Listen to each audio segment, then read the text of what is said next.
Welcome back everyone to Dr. Christy Cares. I'm Dr. Christy Matusiak, and today I want to talk with you about sugar.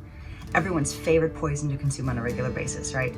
So a few weeks ago, I touched on this concept that's called everything in moderation. Let me put this out there.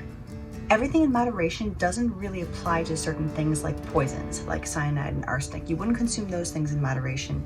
One really shouldn't be consuming sugar in moderation either.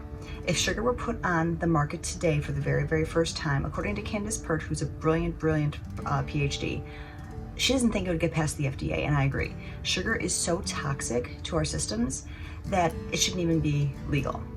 That said, we're human. I get it. I'm not saying I'm perfect by any stretch of the imagination. I still have sugar from time to time. It's just not regularly. That doesn't say I'm having it in moderation, because to me, moderation means we have it once a week, a couple times a week, a few times a month.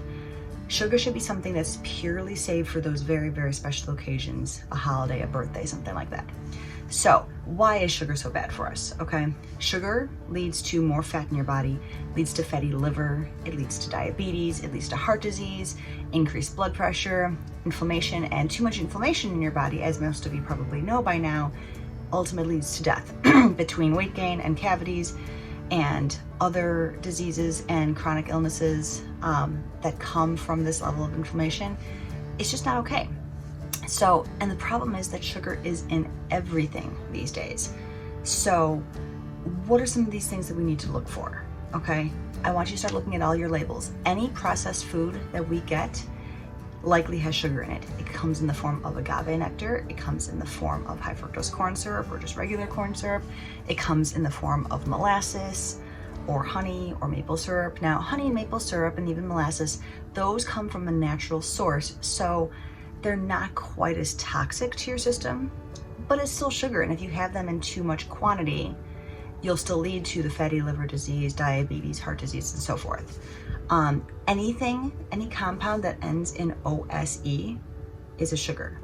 So we're talking dextrose, we're talking fructose, obviously glucose and syrup, tapioca syrup, things like this. They even just have something now written down just as corn sweetener. It's all sugar. Now, I don't know if this is the case anymore. Next time I go to the store, I will find out and get back to you. But they used to put dextrose in table salt. I don't know if they do this anymore. This was a couple years ago that I discovered this, and I believe that it was just used as like an anti-caking agent so that the salt crystals wouldn't stick together.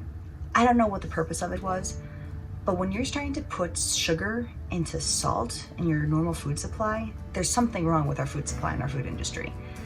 I'm telling you right now, everyone who's watching out there, you're sweet enough. You don't need sugar to complete your life. So those are some of the big points that I wanted to drive home today. I'm sorry I got in a little bit of a soapbox here for a few minutes, because this is just so critical and so important to me, and I'm just get really passionate about it, because when I see patients in the office, I get them off sugar. It's an addiction.